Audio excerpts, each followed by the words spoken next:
Good morning, everyone. You're listening to Trace Elements Radio, live on Revolution Radio, Studio A. Good morning, guys. I'm going to try to get over today. But I have a Brazilian links up, so we'll see how that goes. Of course, everyone on Trace Elements Radio, good morning. I've got a lot of news. I put some things up that, if you get a chance, please take a look at traceelementsradio.com. We got an actual .com. Listen to us all big time right now. That I'd like you to take a look at. We won't be going into a lot of them today because I want to go under and behind and through the point. But there's a really interesting piece we put up that, well, one, actor Donald Sutherland, do you remember him? He confirms that the Hunger Games is an allegory for what's going on in the United States. The School of Assassins protest are demanding the closure of notorious School of American Training Camp. Also interesting. In the wake of the Mali terrorist attacks, which we mentioned, but people aren't going much into, there is an escalation of the U.S. and French military interventions in Africa. Not North Africa, all the rest of Africa. And another interesting piece, that America's anti-ISIS coalition never existed. There is absolutely no U.S.-led war on ISIS.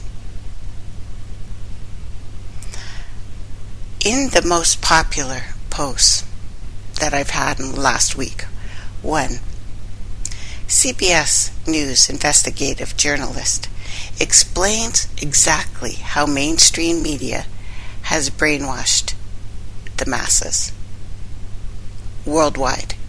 Realize all the news, papers, television, worldwide are owned by 6 different corporations. Six.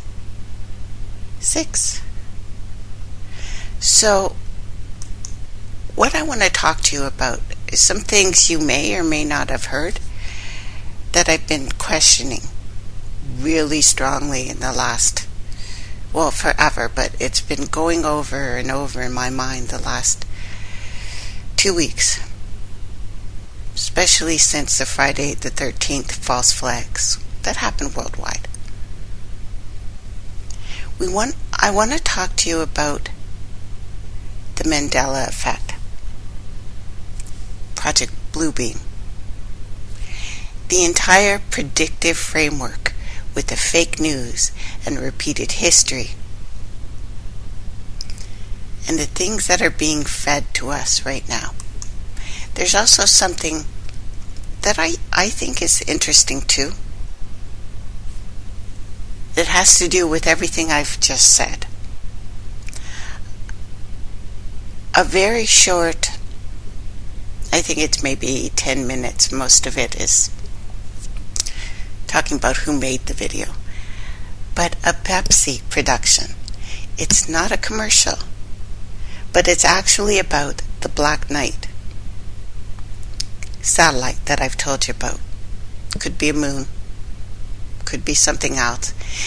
But Pepsi, who has the colors of red, white, and blue, by the way, like France, like the United States, is trying to tell you something. Now they're saying it's the return of the gods. Myself, I'm thinking no. It's something else. It's exactly what's going on in the world. Now, you may not have heard this one particular theory. It's odd. But the things that I've been questioning lately have really brought it to my mind, and it's called the Mandela effect. It's a theory that was put forth by a writer and paranormal consultant, Fiona Broome. Sorry, got a dry throat today. that shared false memories are in fact glimpses into parallel worlds, different timelines. How did we lose the 60s? How did that movement that went worldwide with peace and people working all over together, of all different races, if you believe in the race thing, all different religions, all different cultures, how did that turn into this? Seriously. How did my parents lose? My parents, who are still titans, they are in their 70s now, but I'm telling you, these are powerful people. The people I know that went into the marches, worked together, are titans. How did we lose that? Was it because we all of a sudden or people back then did so many drugs they didn't care? Was it Laurel Canyon, which was just so much mind control? Or what if that never happened? What if we won and they decided to change everything so that we could no longer see it? Not only can't see it,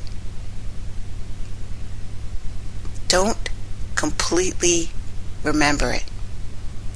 We are being fed so much crap, hate, fear, and fear shrinks your brain. False events appearing as real shrinks your brain. Fake emotions that aren't real shrinks your brain. Forget everything and run, face everything and rise. These are our choices. Because it's absolutely true that our timelines are being screwed with. Now, I watched something yesterday and didn't comment on it much because it was so hilarious to me. It really was. And of course, our brothers and sisters on alternative media were passing this around over and over again. The absolutely fake, ridiculously fake image from CERN of an explosion, which everyone's saying is nuclear. Everyone who is repeating one news story that has absolutely no basis in fact, it has none of. And then it links to a woman who supposedly works at CERN, and yet they have lists you can look at that you can see who worked at CERN, who's working now, who's ever worked there. She did not. So not only did they not, and believe it or not, it's not just the U.S. who looks at earthquake maps. A nuclear explosion would have caused an earthquake. Someone would have caught it. Someone always catches it. Always. CERN has been pretty upfront about exactly what it's doing, when it's doing it, and you can look on their website and see it. Now, you want an update from CERN? They were ramping up power from up to 1.15 TeV. November 23rd to December 13th. No, it has never been turned off. It's absolutely impossible for scientists to have not known it's on. It's ridiculous to even think that. Okay, all the scientists that work there didn't know it was on. Please. Please. Collisions of ions of lead. That's what they're doing. This is the center of mass energy of lead particles. Highest energy to date, 13 TeV. They've had spikes that we've seen. They said we're anomalies and they were wrong. Okay, they lied about that. But you can look at their data and see that that was a freaking spike. Now let me give you the numbers here. tera is 10 followed by 12 zeros. Peta is 10 followed by 15 zeros. Collisions of lead ions will produce 1,148 TeV. So that's exceeding the 13 TeV from collisions of protons by lots. Lots. We have seen some things, guys, that could not be possible. I don't care how many times people send me the exact same image. I know when something's a lie. I know it. You know it. But, fear and lies. We have been fed such a constant diet of this that we're starting to fall for this crap. We are starting to fall for it. Now, Broom says the origin of her theory came out of a discussion about whether or not Nelson Mandela died in prison. Because there were articles saying that he died in prison that have just disappeared. And people from back then who were paying attention to news said that Mandela died in prison. Do we have a fake Mandela? Or do we have a Mandela not from here? Now, I realize that she came out with this theory after a Dragon Con's green room discussion. But it's been mentioned by others, besides me, that do remember Nelson Mandela died in prison. A lengthy conversation we need to have. People talking about this for hours. A lot of them were authors who actually got stuff from the news to write their articles. The discussion, though, is based on memories of an event, as well as events that don't match the time stream that we're living in right now. This is not conspiracy theory. It's related to alternative theory, perhaps parallel realities, or being lied to so much that we no longer trust what we're seeing. Kind of the fake memory phenomenon. Was it live? Was it Memorex? Or can we be so subliminally programmed, which is true, that we actually don't remember what we just did? If you explore the quantum sliders concept further, you can discover an entire world of shifting realities that people try to deal with on a daily basis. I've got some little things, little examples that you may remember. Now, many people who discuss this theory insist. One of the most popular children's book series, do you remember the Bernstein Bears?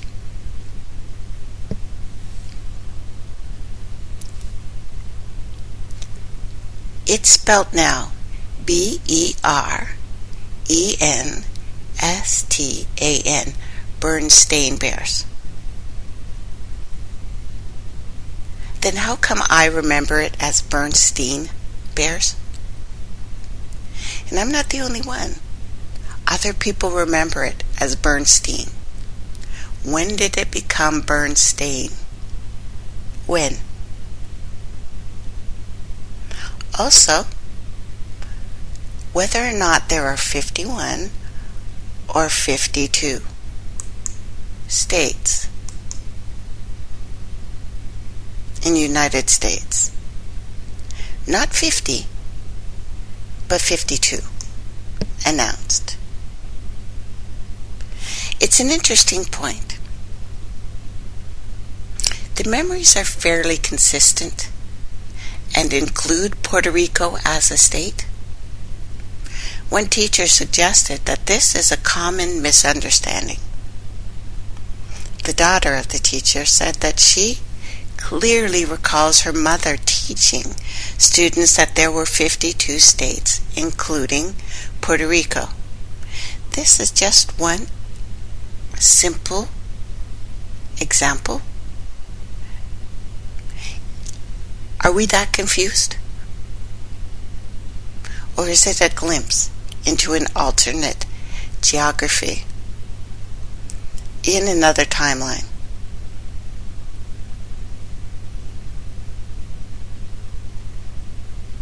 Got a message when I was starting to question these things. A friend from Portugal said, I actually thought it was 52 states in America too. What the heck? I've always thought there were 52 states in America. Another one from Brazil. Another one from UK said, I was taught at school that America had 52 states. Over and over again, people have these memories. But now there are 50. So are we all what? Are we all that stupid? When did that change? Also, how about this? Scotland and Wales were once much smaller than they are today, and that Wales bordered Scotland on the east. Crazy? Is that crazy? When did that change? And people have distinct memories of this. That Wales was not north of England. That the maps we're being shown are wrong. From people who have lived in the UK their whole life. Perception error, perhaps. Or out and out lie. Because on top, Scotland, now England with Wales attached. When did that change?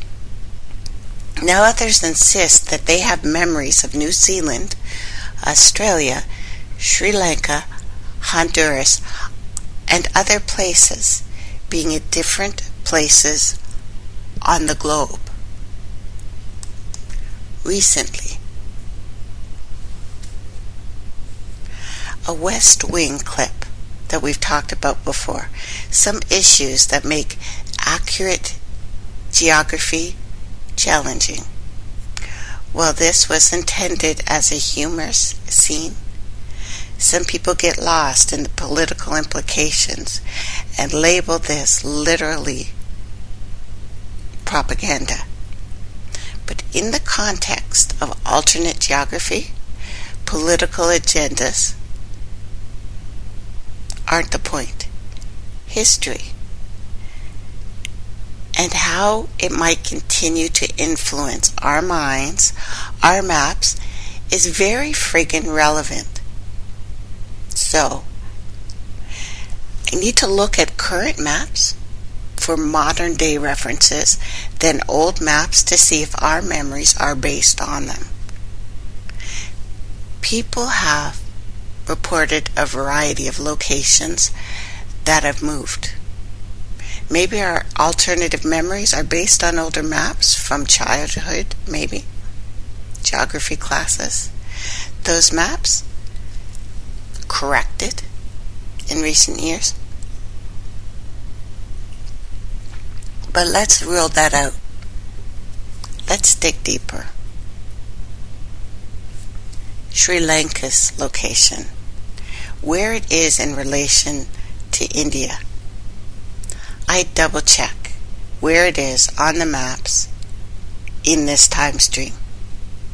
Now, I do have a map provided courtesy of Google Maps.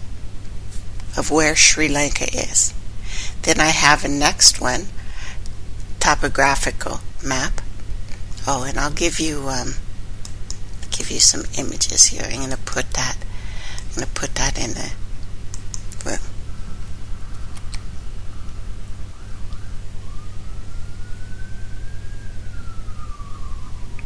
Yeah, see, Lowe's just said it. 52 states. No, we have 50. When did that change? So I put up from the Mandela Effect website. It's something you might want to look at. Take a look. This is a topographical map of Sri Lanka. We know where the country is and what it looks like on today's map in this time stream. Looking at old maps of Ceylon, an earlier name for Sri Lanka, I'd like to go back as far as I can and then work forward to the 21st century. The first map is dated around 1535 by Klaus Ptolemy, interesting word, to determine the suggested location. The north-south orientation is needed. First, look at where the mountains are compared with current maps. Then, Indian geographical references must be used. Based on the mountains, I guess that this showed Ceylon, southwest of India. Correct me if the references points are wrong. I checked the smaller islands indicated on the map and they suggest a different orientation. Now the map from around 1650 shows only the outline, the geography of Ceylon. Like the T.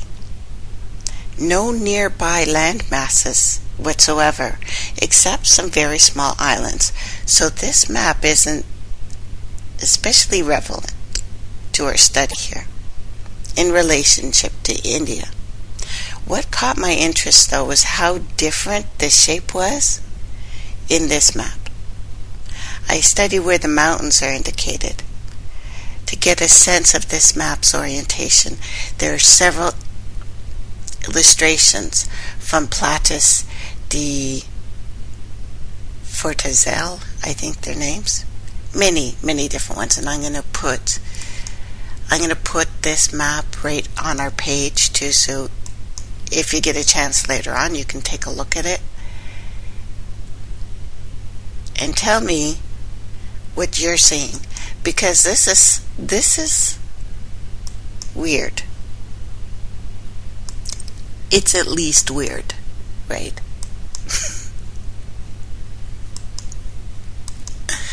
Okay. Completely different shape. And then there's another one from 1700s to 1710.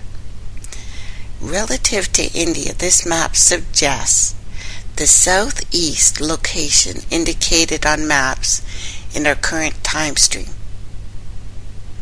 This actual map came from Maps collection at the Library of Congress, the American Memory Site, because that's what it is. A 1733 map shows the same placement. The really old maps are intriguing, but the earlier map more questionable. It looks as if alternate geography, the memories of Sri Lanka's location, aren't based on the 20th century maps that were recently corrected. As far back as the 1700s and way earlier, Sri Lanka, Ceylon, was represented on the southeast side of India. It's not now. Now some say,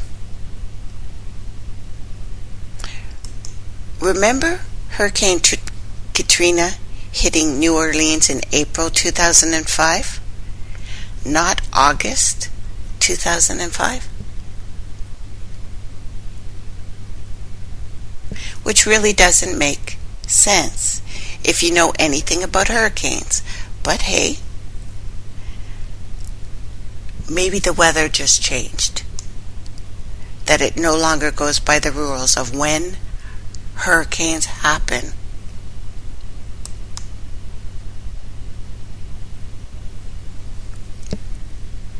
When did Hurricane Katrina hit? I remember April, because I'm an April girl, not August. But it's interesting, when they changed, they gave it another A, so we'll just remember the A and we'll say, okay, we must have been wrong. It started with an A. I thought it was April, but it's August. What about the Columbine Massacre? Some remember it happening in 1996, not 1999.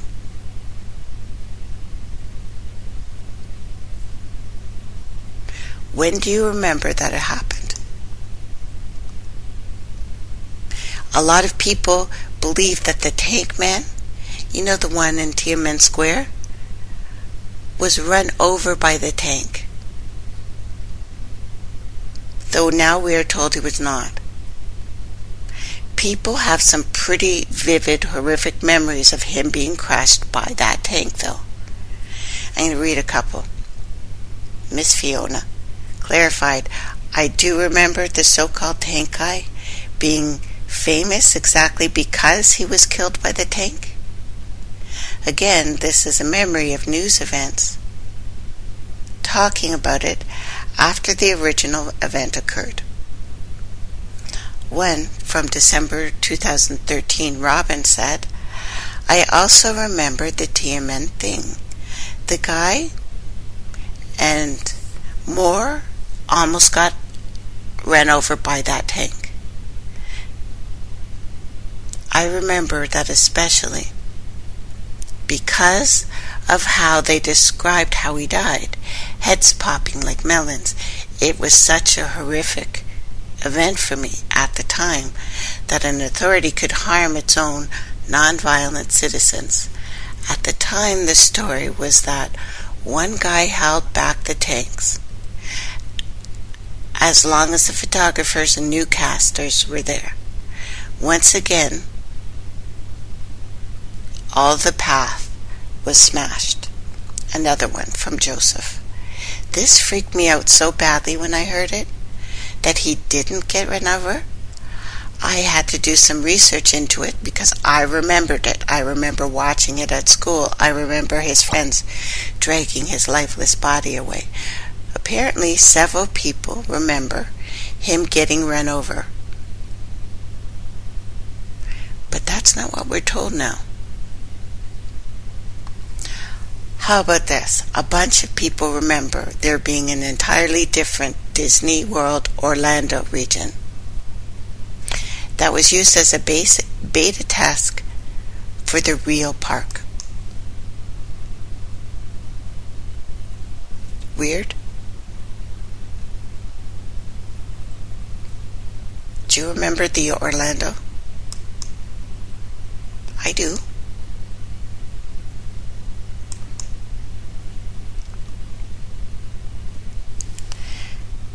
True to its origin, most Mandela effect believers have memories of people dying at the same time, other than what we're being told now, or other than what is happening in our time stream.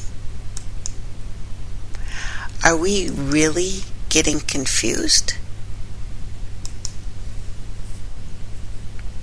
They get confused about people like Dom DeLuise, Dick Clark, Ernest Borgnine, and when those people really died. I have memories of Patrick Swayze making a full recovery from cancer rather than dying in 2009. Some people swear that Muhammad Ali died. He's with us still. Broom herself insists she remembers Billy Graham's funeral being televised simultaneously on many networks around 2009. He's alive today. I remember him dying. Some people believe Neil Armstrong died a year before he actually did in 2013, and that he made a reference to someone named Mr. Gorski while on his voyage to the moon. Do you remember that? That he said, cryptically uttered, "Good luck, Mr. Gorski," as he first stepped onto the moon. That's not true now. Now, when the Apollo mission, the astronaut Neil Armstrong first walked on the moon, he not only gave his famous one small step for man, one giant leap for mankind statement, but it followed by several remarks, including the usual calm traffic between him, the other astronauts, and mission control. Before entering the lander, he made a very strange remark, "Good luck, Mr. Gorski." Now, many people at NASA thought it was a casual remark concerning some Soviet cosmonaut. However, upon checking, it was found there is no Gorski now in either the Russian or American space programs. Over the years, many people have questioned him as to what "Good luck, Mr. Gorski" meant. July 5th, in Tampa Bay, while answering questions following a speech, a reporter brought up the 26-year-old question to Armstrong. He responded, "It seems that Mr. Gorski had died." And so Armstrong felt that he could answer the question. He said when he was a kid, Neil was playing baseball with his brother in the backyard. His brother hit a fly ball, which landed in the front of his neighbor's bedroom window. The neighbors were Mr. and Mrs. Gorski. As he leaned down to pick up the ball, Mrs. Gorski was shouting at Mr. Gorski. A sexual remark. The reply to it was, "You will get that when that kid walks on the moon." There's variations to this story of what he actually said. There's one small step for men, one giant leap for mankind. With the unfortunate Mr. Klein having received the same response as his wife, Mr. Gorski. A legend, seemingly a joke, began circulating on the internet. Mid-1995, was picked up by the media a few months later. Inclusion of specific details, like the name of Armstrong's neighbor, has changed several times. The date of the press conference in which he revealed the meaning of that remark apparently have led some to say there's truth to it, or that they remembered it.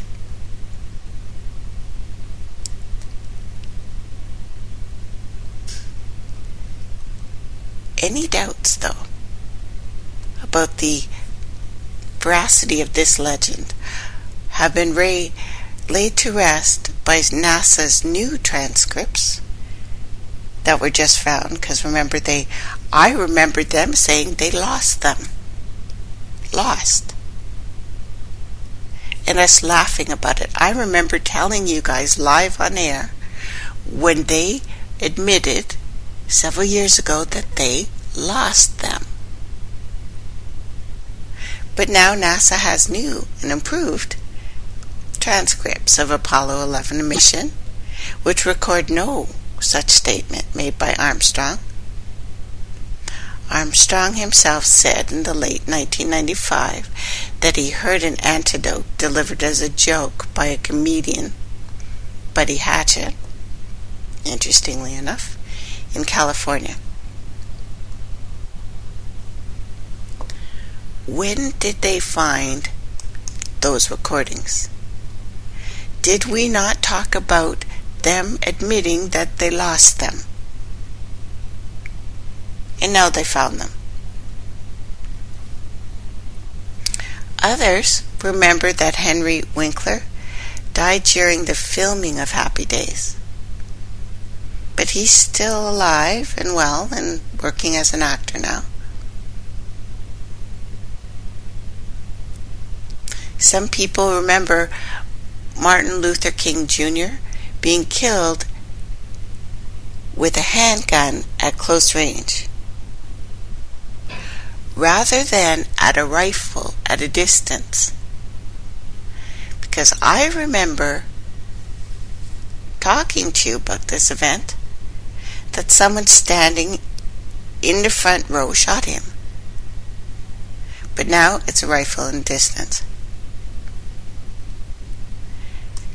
Has my memory just completely lost?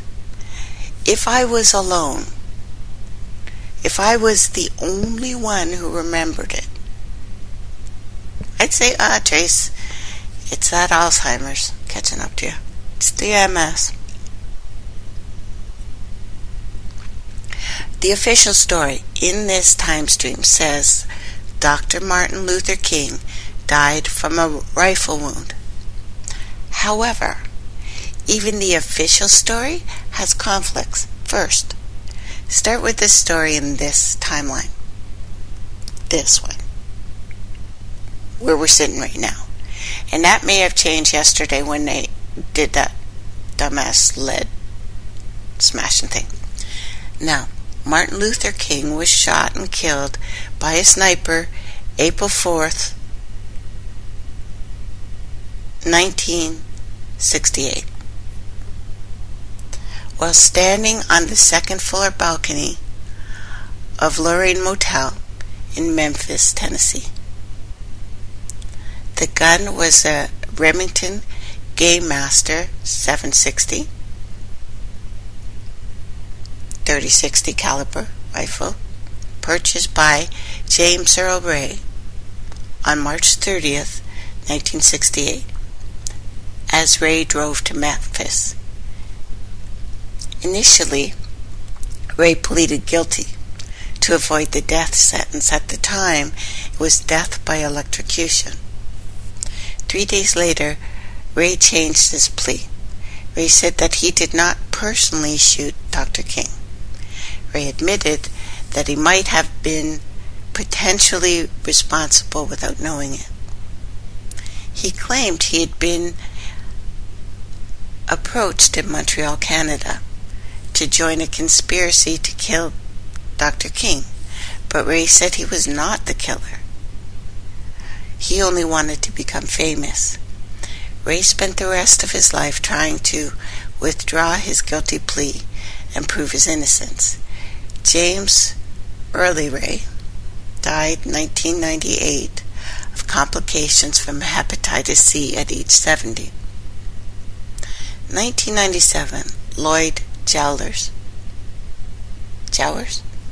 a Memphis restaurant owner, was sued as part of the conspiracy to assassinate Martin Luther King Jr. Jowers was found legally liable for the assassination. Wikipedia reports that the King family has since concluded that Ray did not have anything to do with the murder of Martin Luther King. So the official story of the death of Martin Luther King Jr. is already uncertain. The kind of wobble, this kind of wobble in history interests me because it opens the door to questions about its stability in the time stream. Pivot moments in history, to me, indicate an overlap, perhaps an alternative history. Now, some alternative memories of Dr. Martin Luther King, his assassination, I'm going to read to you, and you tell me if any of these rings a bell. In another comment, Matt reports the following very clear, very detailed memory. And yes, I've been up all night researching this. I'm a dog with a bone. I find something, I will chew it to death. This from Matt. Per every source I could find, King was shot with a rifle by a white man named James Earl Ray. However, I remember reading as a child and learning in school that King was shot and killed with a handgun at close range by a black woman. The location remained the same, however. I don't remember her name or other key details, except that I think she was mentally ill, and almost certain that she was killed not long after by the police.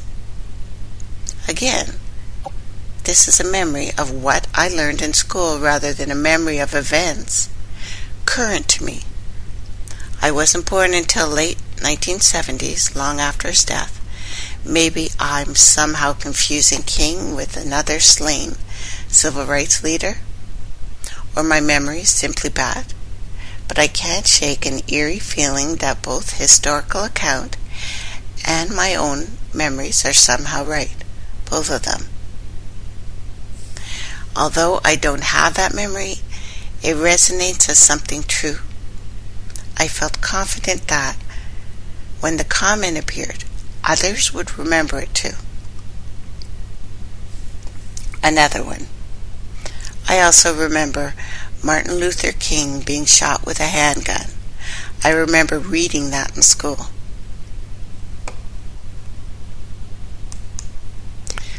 Do you remember him being shot with a rifle or a handgun by a man, a white man, or a black woman? Because I remember it was a black woman. I thought it was at close range. And it's not just events. Sometimes people are insisting that common spelling errors are a sign that the word is simply spelled differently, or it meant something else in this alternative time stream. Just like some believe that the word dilemma used to be spelled with an N, Dilemna. I remember that. When did it get two M's? I remember thinking it was stupid and one of those weird English rules. But now, dilemma is Dilemma. Dilemma.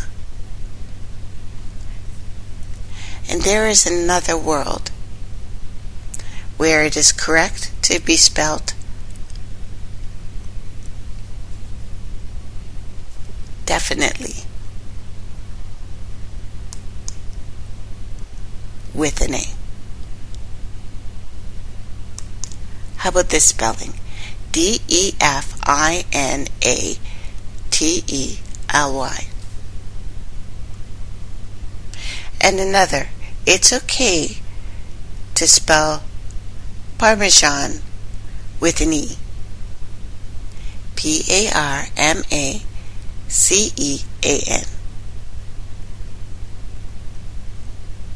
I also think pronunciation shifts.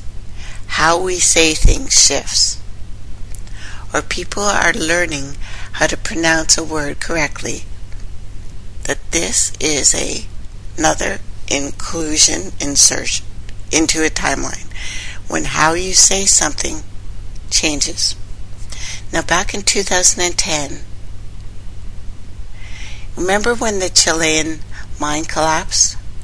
I noticed every newscaster in America was now calling Chile Chile. This is how Chileans refer to their country, but everyone else called it Chile for as long as I can remember. That some in the States called it Chile, right? Chile in school. And I just had to shift saying the word, that it was Chile on TV for most of my life. Only in 2010 did it become Chile. Of course, it's more likely that TV producers decided to be more cultural sensitive in 2010, so we crossed over into another dimension. But I use this as an example of word switching, pronunciations, overnight, worldwide. It's disconcerting. Can anyone else think of some words that suddenly changed?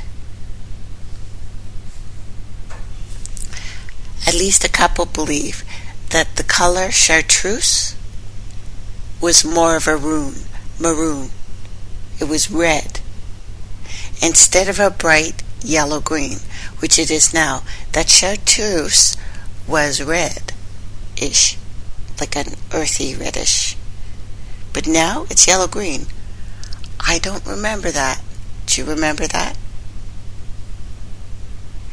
Some believers in this Mandela effect remember things that are extremely specific to their own lives.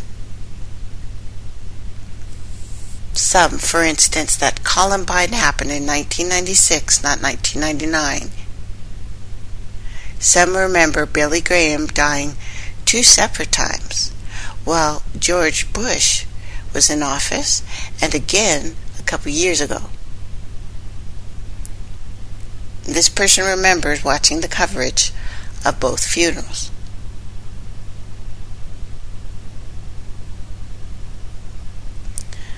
A girl from a 2nd grade class owned a copy of a book called Ginger Snaps, which wasn't published until 4 or 5 years later, in 2008.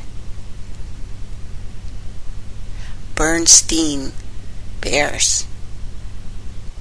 Stein. I'm just pronouncing it wrong. Maybe I had a specific shift. But I remember it's spelled Stein, Bears. Dang it.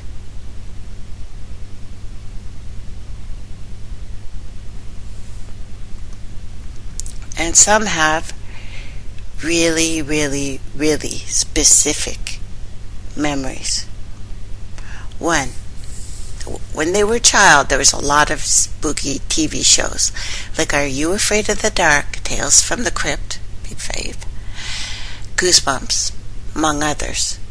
You know, the 90s loved Halloween more than they do now.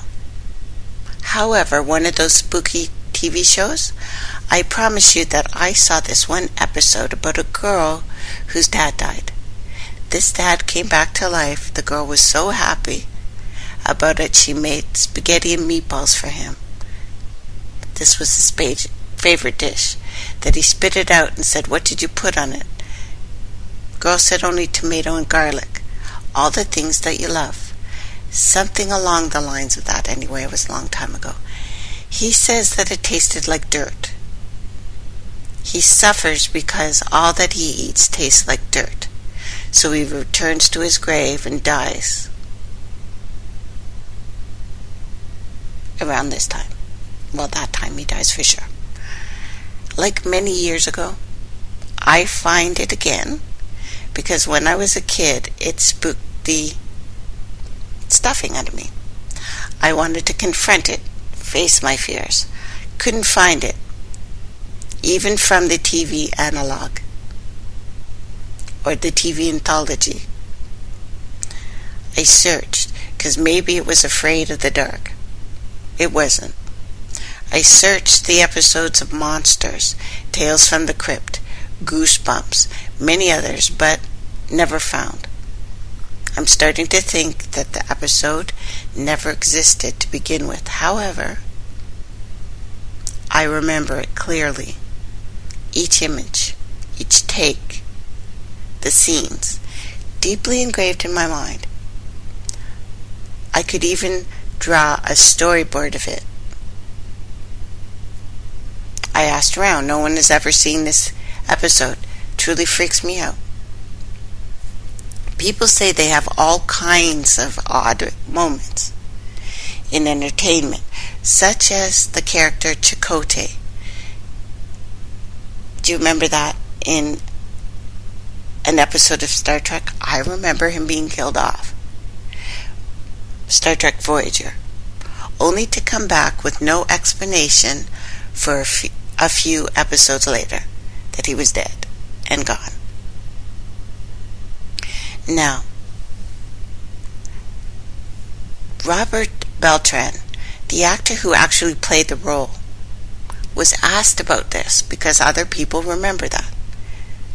He's only said that a story involving his character's death was never written, nor was it filmed. But he's been asked about it. Apparently, if you remember him dying, you too. Common hallucination. What about this? Some insist that the show Ghost Hunters was called TAPS. That they used to wear this thing called TAPS. Do you remember that? This hasn't been reported as much as other alternative memories. Silly, you would say, but I remember TAPS. When it first aired, I had seen the name as TAPS mentioned in TV section of the newspaper. I didn't read the article because I was looking for something else. However, I made a mental note to look for the show when it aired. Sorry guys, I should have turned that on.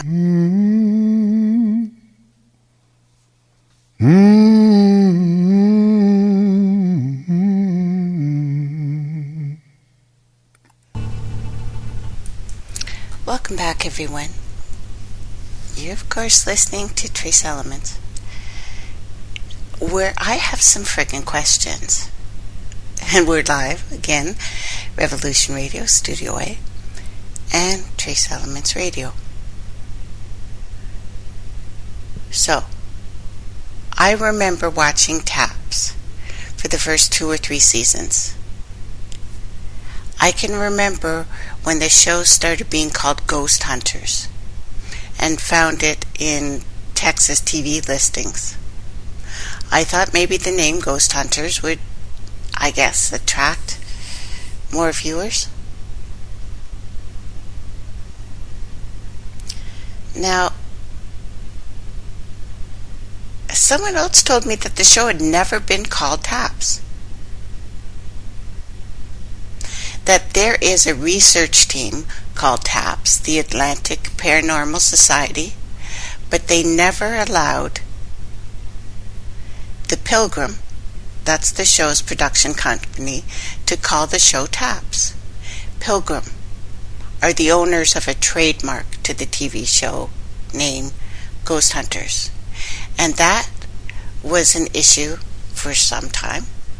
The expression Ghost Hunters goes back to the 19th century or earlier.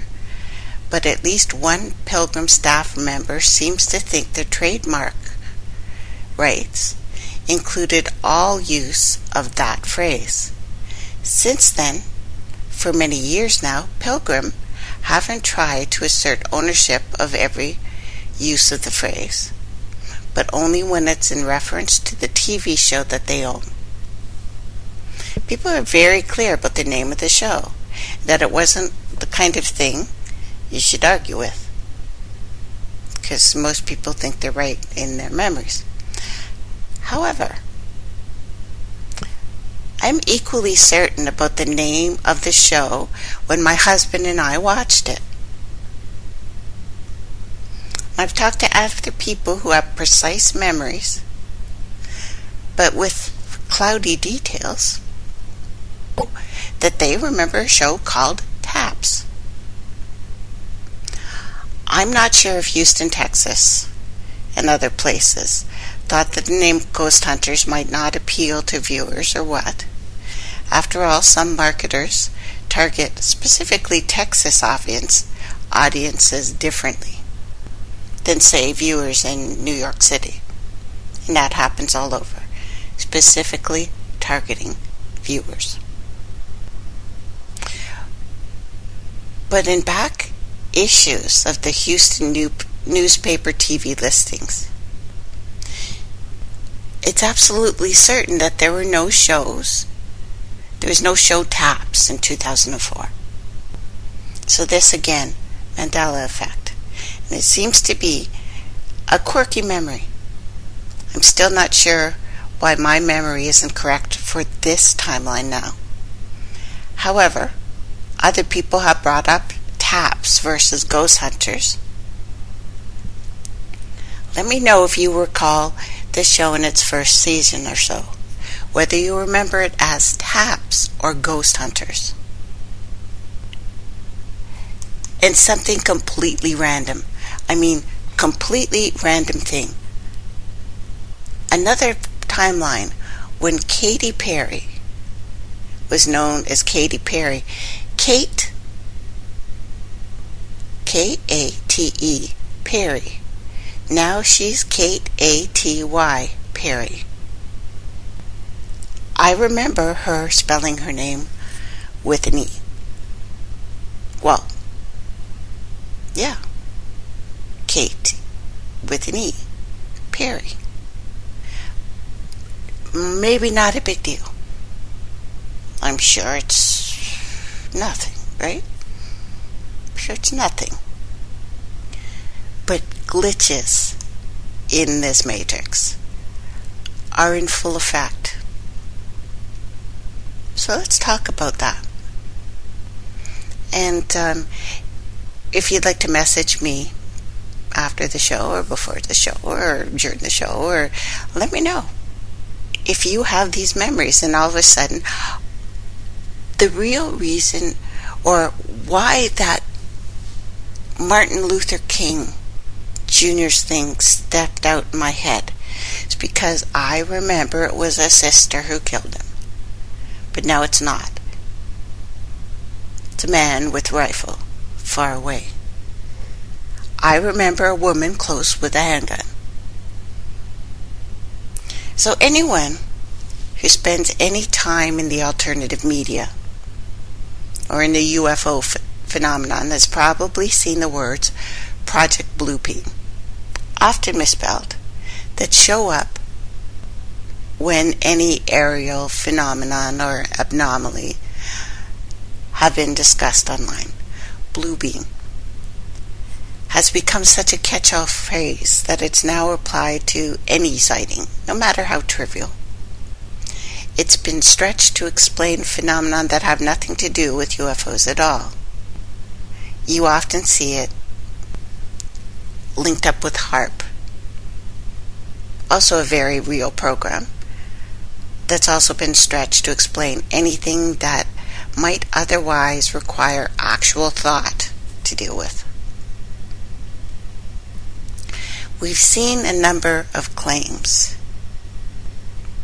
that a balloon show back a couple years ago on October 13th was itself the work of this mystical bluebeam, even though the event itself has very little to do with the claims of the original Project Bluebeam essay. Let me talk about the essay. This infamous NASA, never a straight answer, 4 different steps in order to implement a New Age religion with the Antichrist as head. And we must remember that this New Age religion is the very foundation of the New World Order, the government. Not coming, it's here. How long it's been here? I'm starting to question. But without which the religious dictatorship of the New World Order would be incomplete and completely impossible. And I repeat that.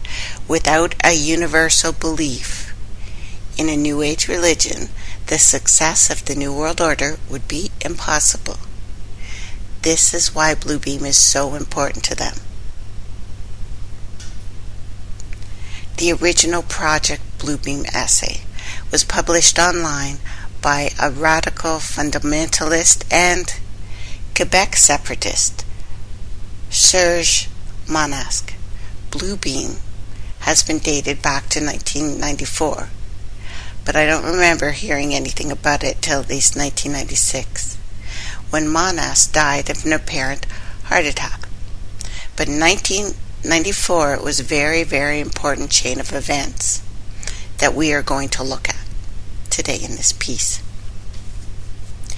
The UFO and National Security State author Richard Dolan got so sick of hearing about a mythical Project Bluebeam that he wrote a scathing essay entitled Project Bluebeam Countdown. Don't bet on it. In the run-up to an alleged Bluebeam event on October 13th, in it Dolan outlined the claims made in the Monasque original essay. First, a series of artificially created earthquakes at certain precise locations on the planet, which will uncover archaeological evidence that will be used to discredit all the fundamental religious doctrines. Second, that we will be subject to a gigantic space show. This will involve three-dimensional optical holograms and sounds, laser projections of multiple holographic images to different parts of the world, each receiving a different image according to the predominating region and regional national religious faiths. This new God's voice will be speaking in all languages. These stage events will show the coming new Christ or Messiah, whoever he may be to you, and will be a second false coming. Third, there will be telepathic electric two-way. This involves telepathic and electrically augmented two-way conversation where ELF, VLF, LF waves will reach each person within his or her own mind. These communications will fake a direct communication from God, whoever your God may be. Could be aliens, whatever, but that you will be hearing voices. And it's so weird that I was talking about us hearing voices a couple weeks ago. Could be last week. I don't know. Timeline off today. But fourth, according to Monasque, it would be a universal supernatural manifestation with electric means. He said that it would take three specific orientations. One would simulate an alien invasion, which would then provoke nations with nuclear weapons to strike back. Dolan quoted extensively from Monasque's writing so that reasonable individuals could get a measure of the man, and that extremist religion views that dictated this view of world events. From Dolan, I included this long passage just so you could get a whiff the mind of this man. Very intense, no understanding of science, no point in any of Monasque's writings is anything like evidence offered for any of this. To say that the fantastic capabilities he attributes to NASA or the United Nations, the logistics of various sky shows also seem daunting, to say the least. First, that there would be a false alien invasion scenario. Possibly, this could be done with a fleet of black triangles. Although, could they blanket the world? Doubtful. Dolan says. But then, regarding religious fakery, are they really good? Or are they really going to blanket the world with holographic images of what? God, Jesus, Krishna, Allah, the Anunnaki, which reminds me of the Pepsi. It's not even a commercial. It's a documentary. It's short. If you haven't seen it, I'd say look at this weird thing. Now, all the while sending a message into our brain via extra low frequencies in all languages all over the world, all in a way that convinces us to abandon our previously held faith. What Dolan may not have realized is that Monast, rather the mischievous spooks who fed him the whole blue beam scenario in the first place, were borrowing plot points, left, right, and center, from a completely other source. And we'll get into that in a moment.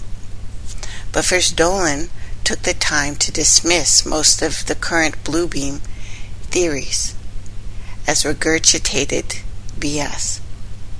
None of these sites offer anything resembling evidence to support the alleged existence of blue beam. I am not asking for proof, only evidence, and I see nothing. Well, I'm here to say there absolutely is evidence of blue beam. It comes from one source, or from a source. One source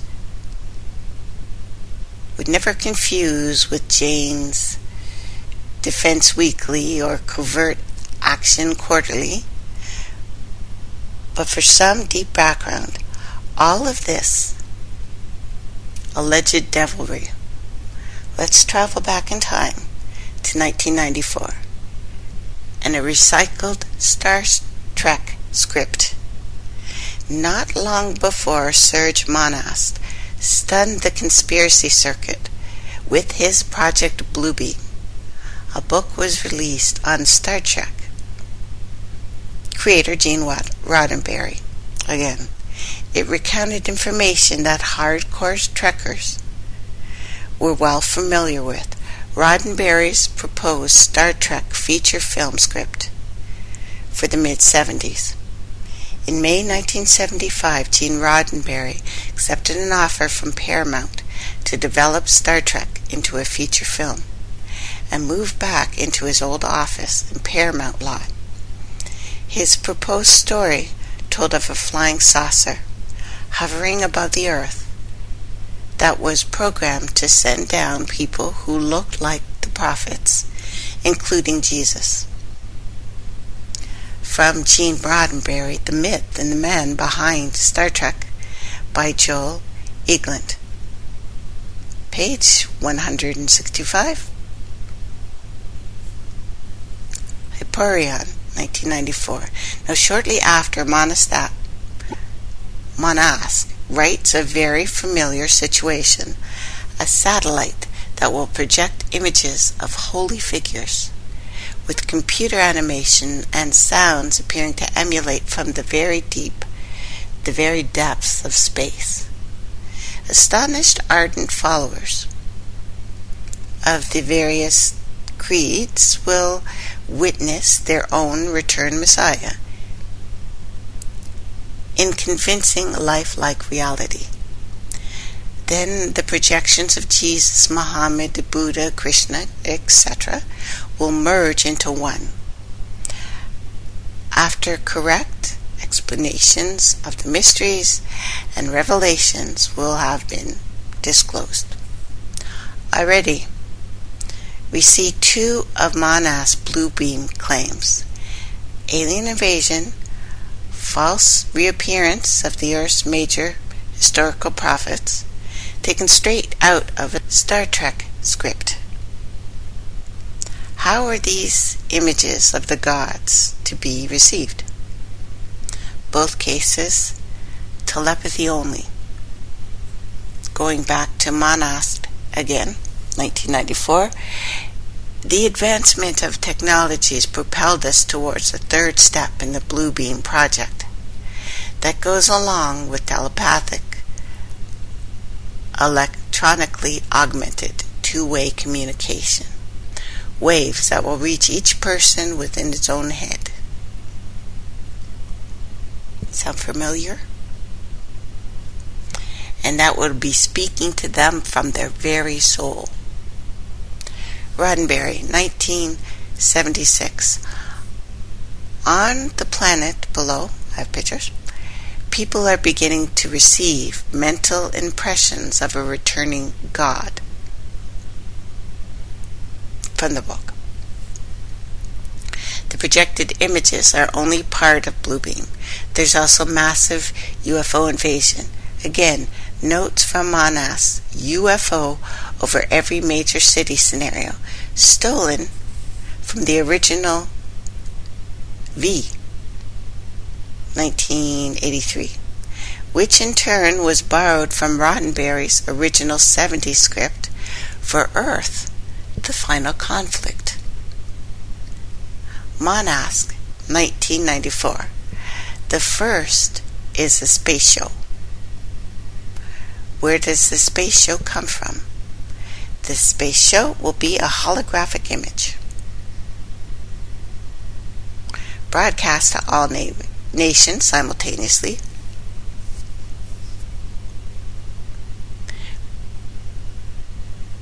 with scenes that will be the fulfillment that each will desire to verify prophecies and adversarial events. One is to make mankind believe an alien off-world invasion is about to occur in every major city on Earth in order to provoke each major nation to use its nuclear weapons. Roddenberry, 1976. At the same time, a huge object 1,000 times larger than a spaceship is moving towards Earth, knocking off the USS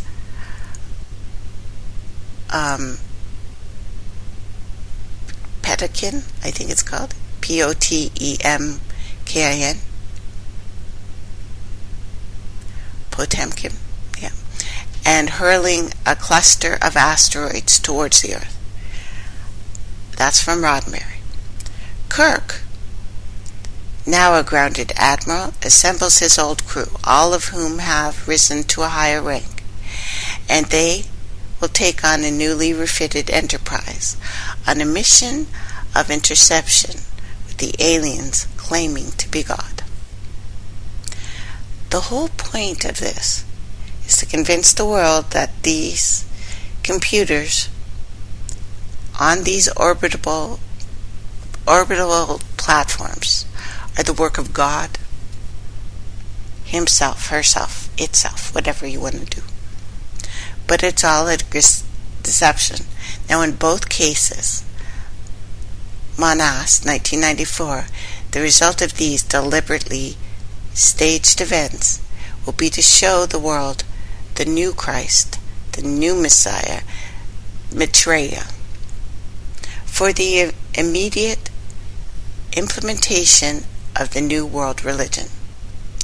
Enough truth will be foisted upon the unsuspecting world to hook them into the lie. Even the most learned will be deceived. That's from Monast. Now I'll jump to Roddenberry, 1976. The object turns out to be more than just a vessel. It is a computer form, so advanced it is a living entity. However, we discover that God, this God we've worshipped, is actually the deceiver. The computer-programmed remains of a race who were cast out from their dimension into this one. Roddenberry's quotes are taken from The Making of Star Trek, the motion picture, by Susan Sachett and Gene Roddenberry. So again, Mon asks Bluebeam, essentially the same as Roddenberry's God thing. What you hear about Bluebeam is essentially a copy of Monast who copied it from Roddenberry. Both are computer programs on orbitable platforms creating electric visions, apparitions, tailor-made to the beliefs of certain populations. Now we know for a fact that they do have the technology to beam ideas into your head. You stimulate certain areas of your brain, you will have a specifically tailored message. They do a certain part of your brain, it will be your idea of God. It doesn't need to be a specific message, it just needs to be sent out. And you think you're hearing them. That they can do. But the idea of it comes from this, and the fact that people talk about Project Bluebeam over and over and over again, I'm not saying it's not true. What I am trying to do, and I should probably read my mission statement because some people have been rattling my cage lately. Not you guys. You guys are awesome. But I want to read this to you, because we need to note Trace Elements Radio is a cultural blog, yes, dealing with esoteric themes, pop culture media. We are entirely independent, not aligned, unaffiliated with any group, sect, organization. Most importantly, the interpretations and symbolic narratives I present you with are either of me or from other people. We deal with the power of archetypes here, letting them tell their own stories, regardless of conscious intent. We have no political, religious, or philosophical agenda. I just want to give you as many facts as I can. Odd, confusing. But we are definitely a part of this global weirdness community because things are globally weird. But I want you to know where they brought this from. It was from a movie. It was from a script. Bluebeam was from a script. It was. Now, again, Monast Bluebeam is essentially Roddenberry. The difference is that Monast chalks it up to NASA, while Roddenberry was describing a malfunctioning alien craft. Monast, M-O-N-A-S-T. You can find him online. So 1994, computers will coordinate satellites and software already in place. They will run the show.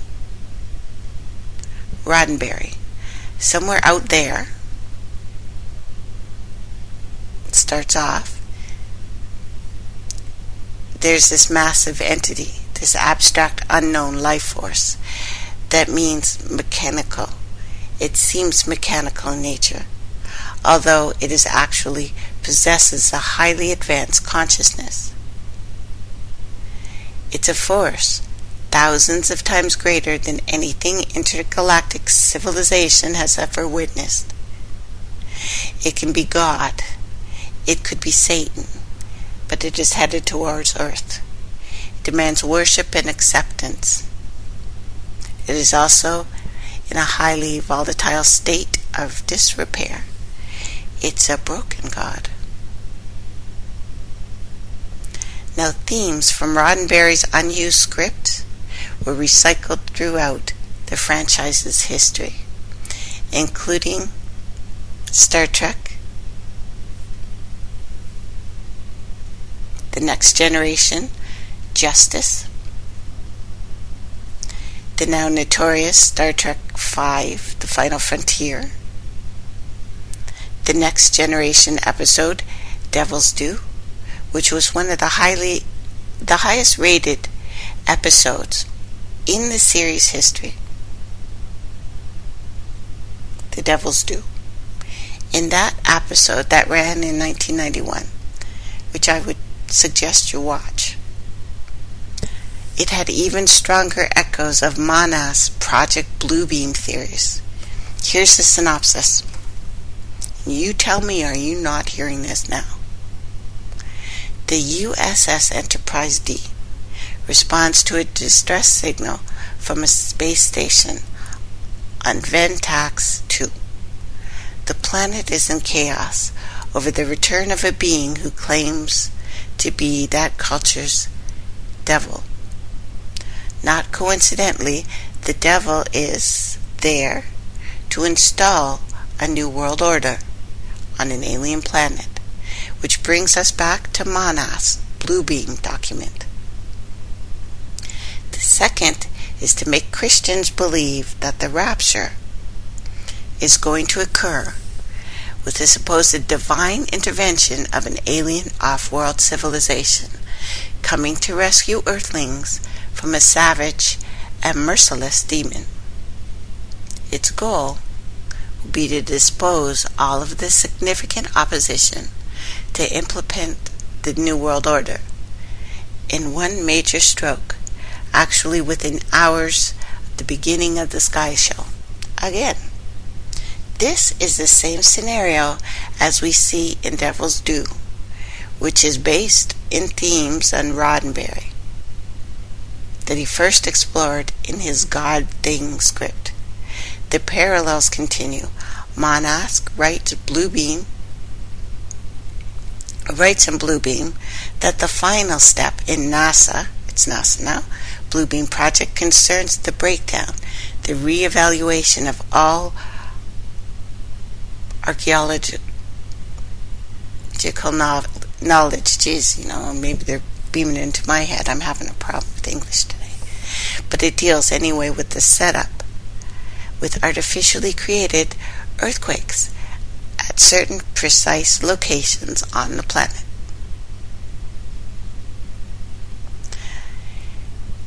Monas claims of a supposed divine intervention of an alien off-world civilization coming to rescue Earthlings from a savage and merciless demon is exactly what we see, word for word, in 1991 Devil's Due. And the earthquakes? In fact, it is soon learned from Jared that a mob is holding the rest of the science team hostage, claiming prophecies have been true. Shaking of cities caused by minor earthquakes. Many visions have been seen. Watching The Devil's Due, it becomes more and more difficult to discount the parallels between it and the Bluebeam theories and some of the ridiculous claims that we're hearing in all of the supposedly intelligent sites out there that are not mainstream. BS. We are playing out a script. The ones in control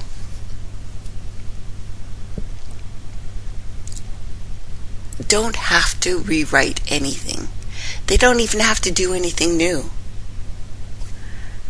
They just put a different face on it, and people buy this crap. People are buying it all over the world. The racism, the sexism, the gods, the New World Order. They dust it off, they shine it up, they put a new face on it, and it's the exact same thing. How long it's been going on? I have no clue now. I don't believe anything that I read. Not from now. not from TV. It's certainly not the alternative media who could show you the exact same image and say, this is true and this is from a scientist at CERN. Bullshit. 5 minutes of research would have shown that girl doesn't work for him, that this is crap, that this is a lie, and that nobody recorded an earthquake then. No one. Not anywhere. But people are absolutely okay with regurgitating the same crap. You might as well be CNN. Canaan. I am not CNN. So, it becomes more and more difficult for me to discount the parallels between the TV show and alternative theories, especially when it comes to aliens, especially when it comes to God, especially when it comes to events on this planet.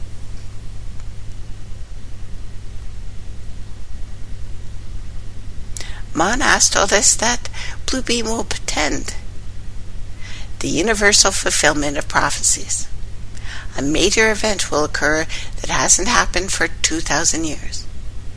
It will make use of the skies as a movie screen.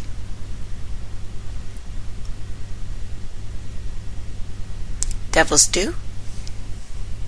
Ardra uses the same technology, holograms, including the use of the skies to hide the orbiting Enterprise, projections, artificial earthquakes, etc., to convince those poor people that she is the fulfillment of their prophecies.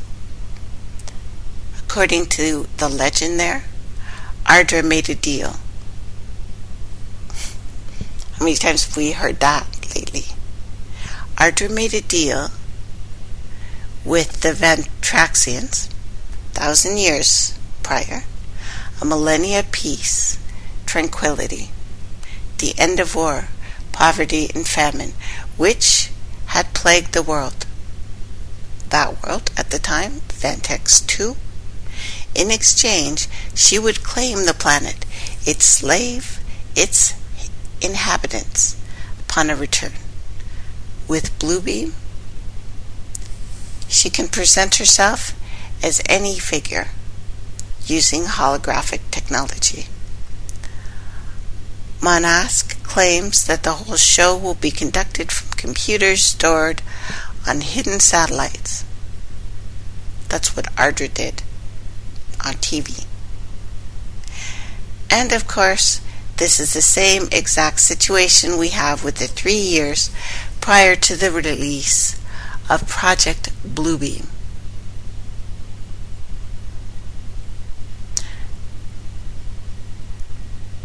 During her testimony, Ardra argues the case by demonstrating her various powers.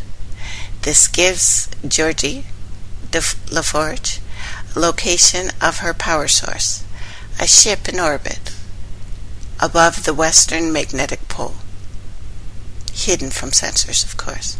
LaForge informs Picard during a recess that he has identified the ship. By the time the recess ends, Picard further questions Jared. Ardra's ship is in his control. He manages to use her ship's powers to perform all of her tricks.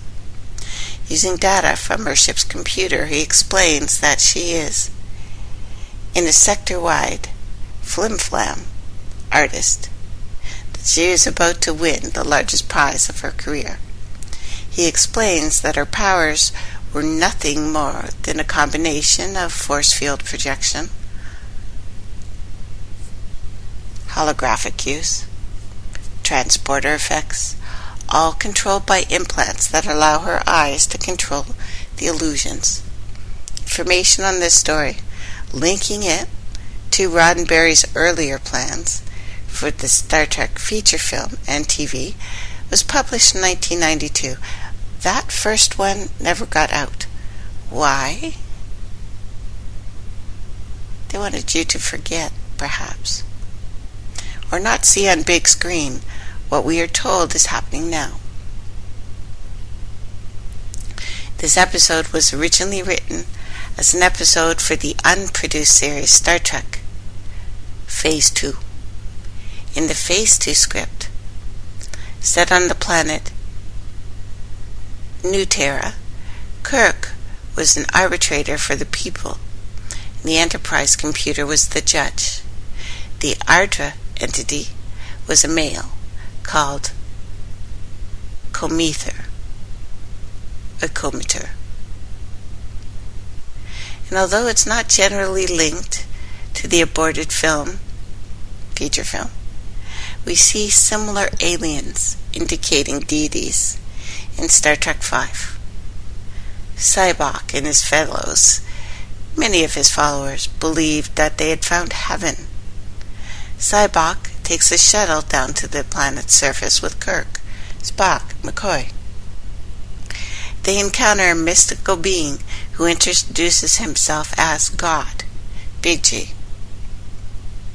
the guy, and asks them to bring their starship closer to him so that he could join with it. Though Sybok is convinced, Kirk immediately smells a rat. "Excuse me, what does God need with a spaceship?" The being becomes enraged at being questioned, of course, at Kirk's refusal to cooperate, attacking him and Spock, who supports his captain. Disillusioned by God, angry at himself for putting everyone in danger, Sybok sacrifices himself to buy the others time to escape. So in conclusion, all the major claims made by Monask concerning Project Bluebeam have a direct, well-documented link to Star Trek, dating back to 1976.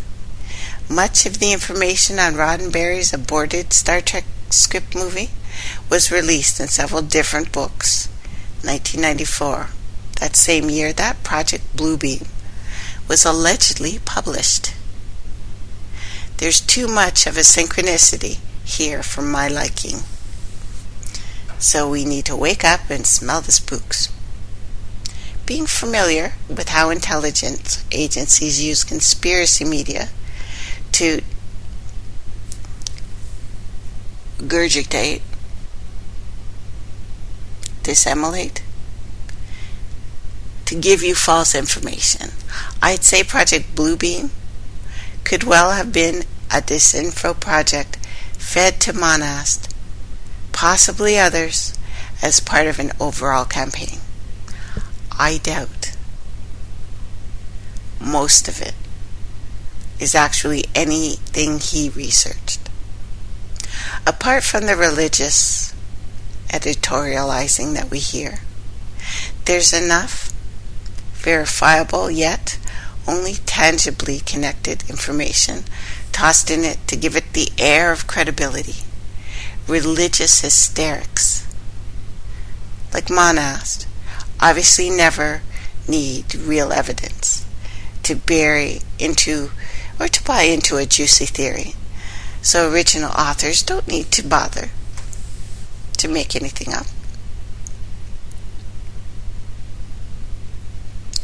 So, there are a few in-jokes that seem like Monast ghostwriters were having a little fun, a laugh.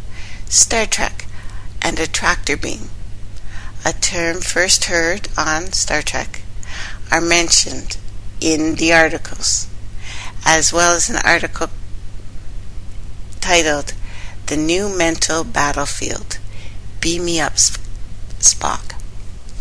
This is exactly the kind of nod and wink that leads me to believe that Bluebeam could well have been cobbled together by a bunch of spooks, nerdy spooks, but spooks nonetheless, who happened to be trekkers and fed it to Monast for redistribution. Dolan knows this world better than many. What he says is dead on. Project Bluebeam isn't supported by a shred of evidence, never mind proof. It doesn't make a drop of sense. We've debunked the majority of this crapola, even about Lord Maitreya, the New Age One World religion, written by spooks. So was the UFO stories. We'll get into that Thursday.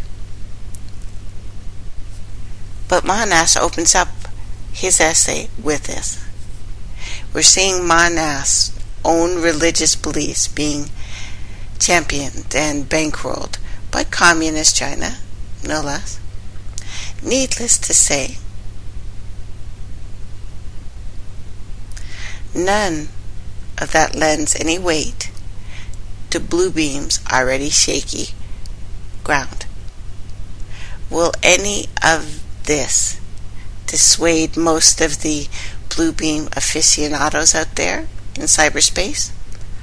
I have absolutely no doubt that it will not.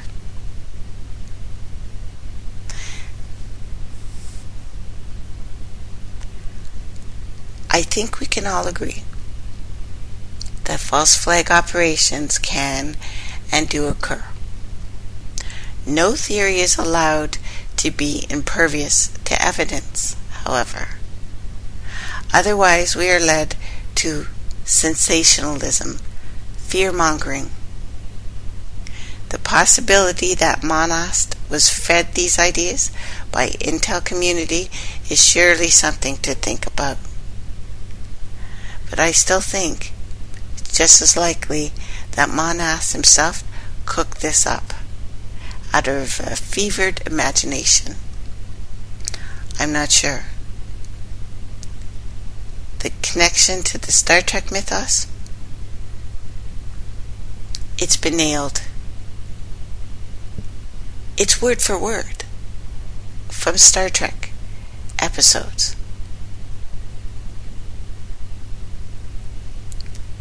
And people will argue about this and, probably give me links showing that this is absolutely true. But when it's exactly a script, exactly.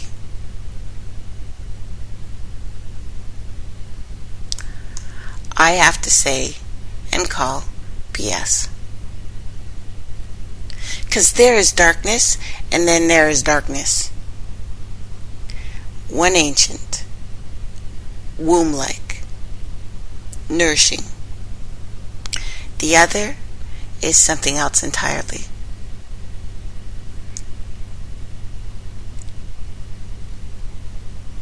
It is not only the absence of light, it is the absence of hope. Various magics living in the hearts of human kith. Kith, not kind. Look up the difference. Unless they've changed that within that last half hour, maybe that's why my voice is glitching. Who knows? Some of these magics, predatory. Some are darker, stranger, older. It's these magics that are feared most. These are archons, these demons, these vampires, and their familiars, of course. They know little of this greater, luminous darkness, this holy place of creation where love and joy and passion are forged, lived. They know little of how this magic could be made to manifest, how these deeper spells are cast.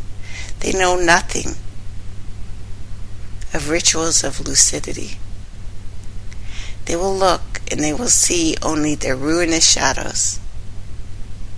But if you look with greater eyes, you will see something else, something wholly possible.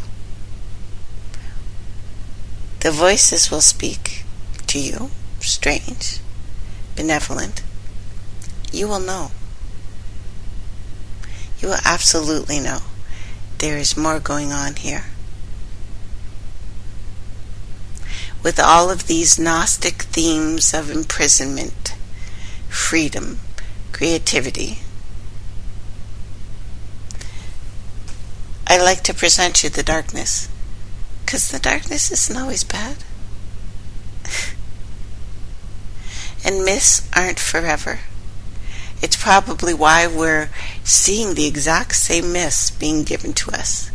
The red, white, and blue. That's, the red versus the blue. That's Marvel Comics. We're seeing Marvel superheroes.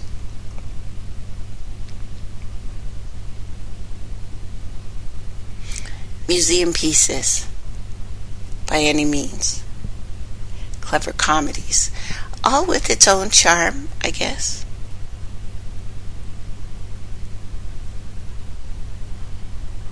The devil being played in all of her splendor and glory. Witty, talented.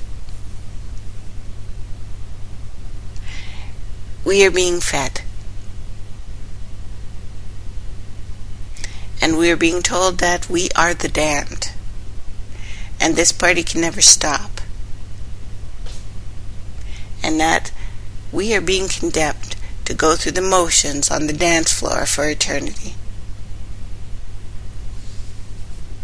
I remember feeling like LARP of that scene, a couple years ago, and I think it was from New York Comic Con. Yeah, I'm that nerdy, I watched it online. Things that are dangerously oversold, and in every face I see exhausted, miserable, utterly chapped in a pantomime that people don't quite understand. The place was the place is packed. The table is set. The vendors are paying an arm and a leg for your trouble. Don't get bitten by this crap, guys. Breathe in, breathe out. Don't worry about it. Thanks for listening today, and I will be back soon, my darlings. Send me a message. Tell me what you thought, what you would like me to go into next, because I will tear it apart. Love you guys. Bye for now.